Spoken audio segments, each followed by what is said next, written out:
Now, in the last lesson, we talked about the pitch, and a musical tone has a certain pitch, each one of them. Now, on this keyboard right here, you can see all the notes in succession, and we will talk about scales right now. Now, first, we would have to talk about notes. So each one of these notes has a certain pitch to it. Now, what pitch is that? Well, by arbitrary decision, the pitch of the note A4, let me just find that one, it's the next A, this one. And if I just change to a sine wave, you can see that the pitch of this tone is 440 hertz. Exactly 440 hertz. So decision was made that the A4 note, the note A in the fourth octave, and we will go through those two, of course, has the pitch of 440 hertz. So that is the frequency belonging to the note A4, right here.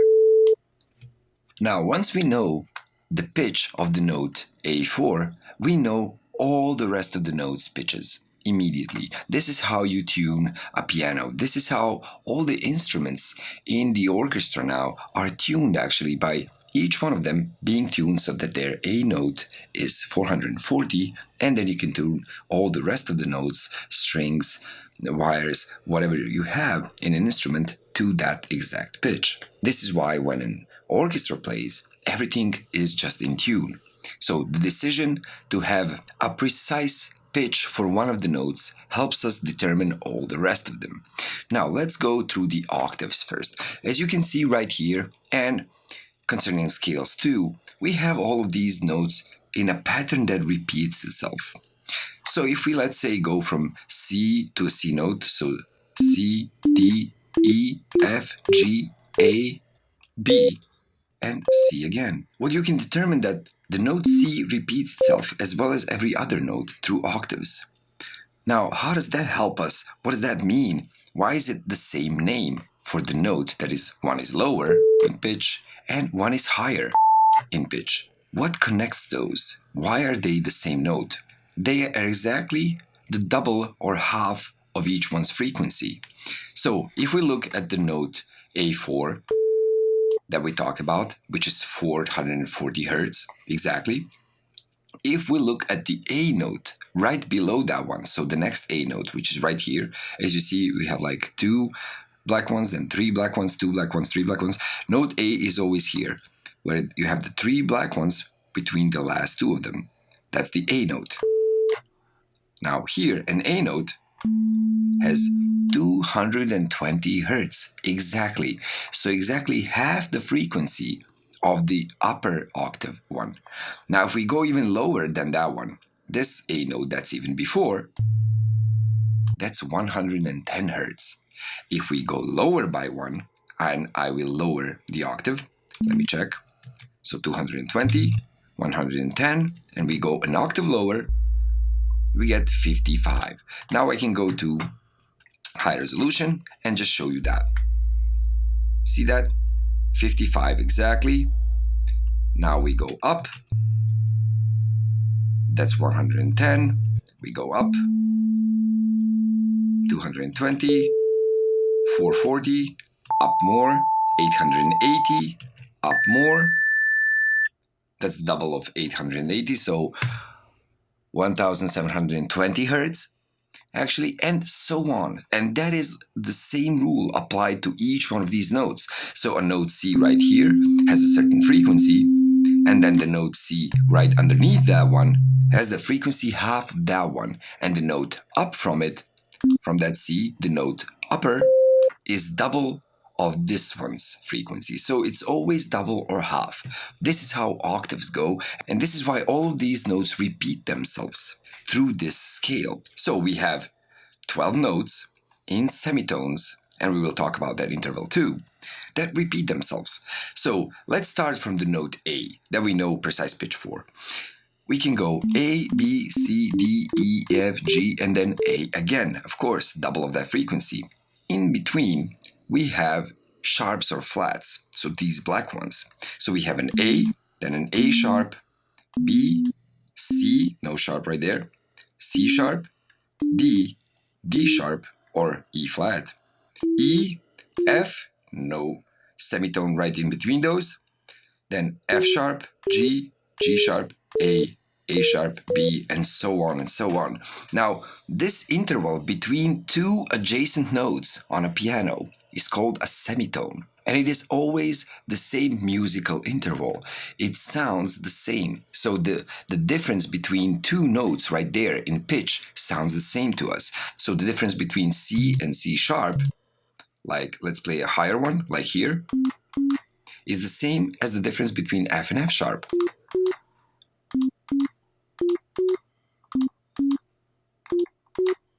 So that is always the same difference. And also between these two, they don't have a black note between them, is also one step like that. So that one semitone.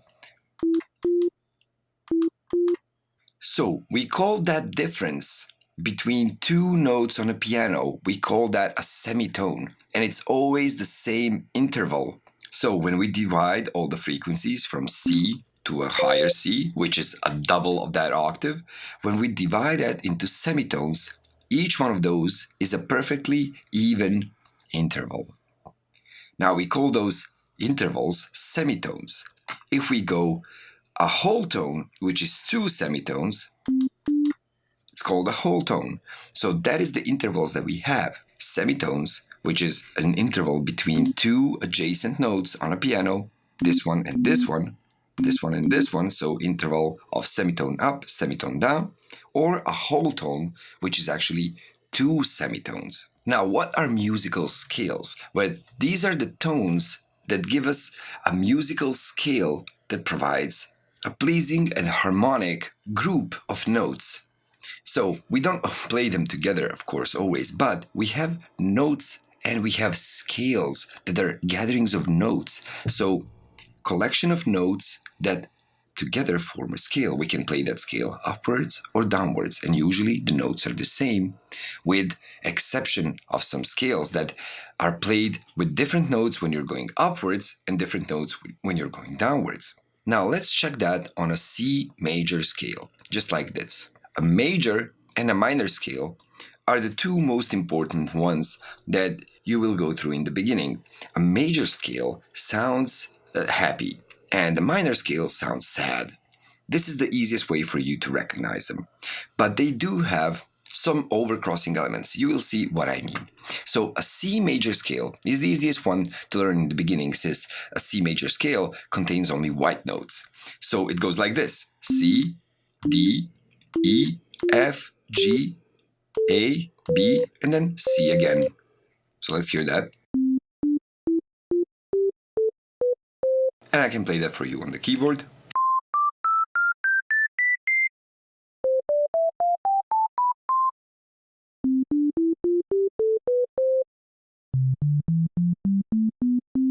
That is your C major scale through all of the octaves. As you can see, we can repeat that same scale an octave up or an octave down, and we can play it downwards, of course.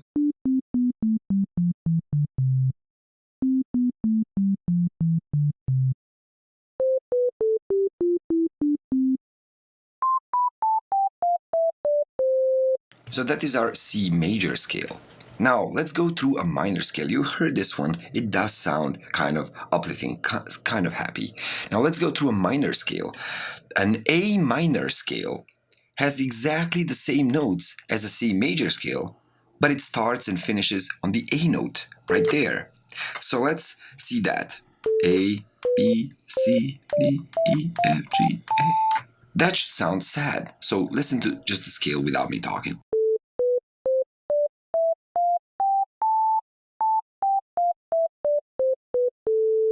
Now that's amazing. Those are the same notes, the same white notes. They just begin and end in a different position, but it's still the same notes that comprise these two scales. They just start and finish on a different note. So the C major starts at the C note and ends on a C note, playing all the same notes, all the white ones.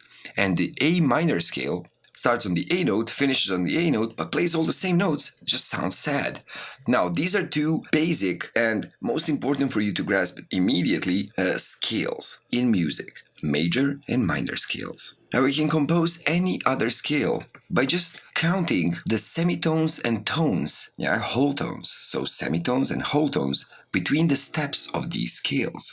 So if I was to count the intervals in this, let's say, minor scale, A minor scale, like this. So I have an A minor, and I can do this for you in a MIDI block just like this. Just like that. Let me close this down, and make this bigger, like that. So let's try this right here. Let's go from A to A and just play white notes, just like that. Let's try that. This is too small, this is bigger, and this is too short, this larger, like that. Okay. Now, A, and then I have the next note is going to be this B note. Let me close this smaller. Okay, then C, D, E, F, G, A, just like that, minor scale.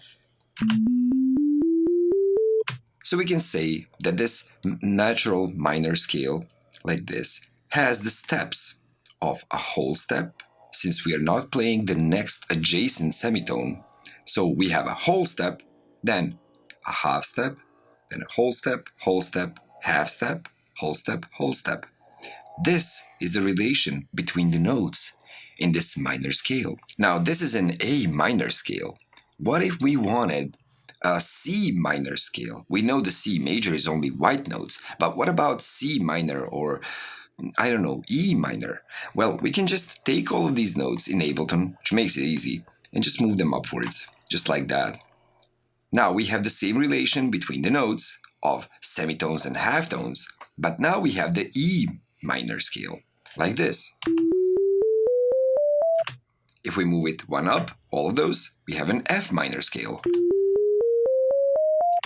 We go downwards twice, D minor, C sharp minor.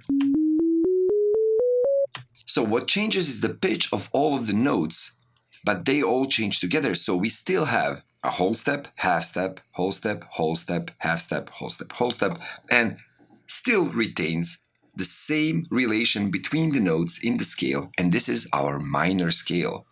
So you can easily see which notes are in this minor scale, just like that, writing a scale that you know and just transposing that up or down, getting all the notes for that scale. Now, of course, we also have different scales, which are not just minor or major. There are many, many different scales, Aeolian, Ionian.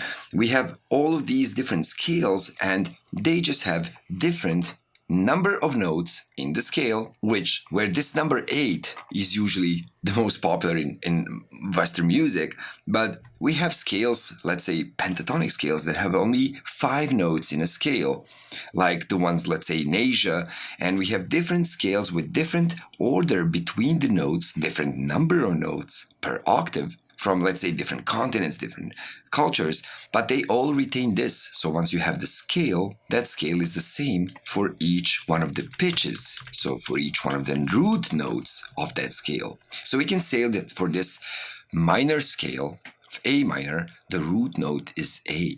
And for, let's say, a C minor scale, the root note is C. Now, if we wanted to make this a major, you see what we have to do. There are 3 notes that we have to move. This one,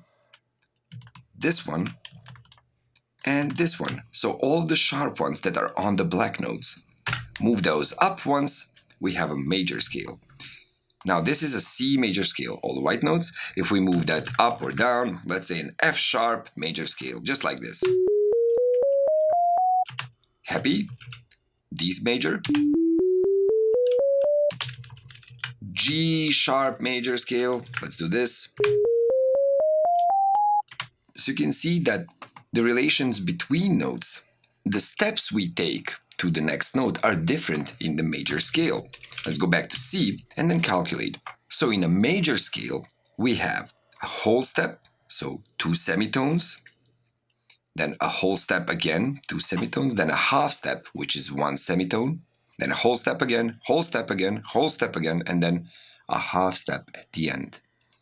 before returning back to the note C. So if you just remember these, whole step, half step, whole step, whole step, half step, you can make any other scale, just like that, again.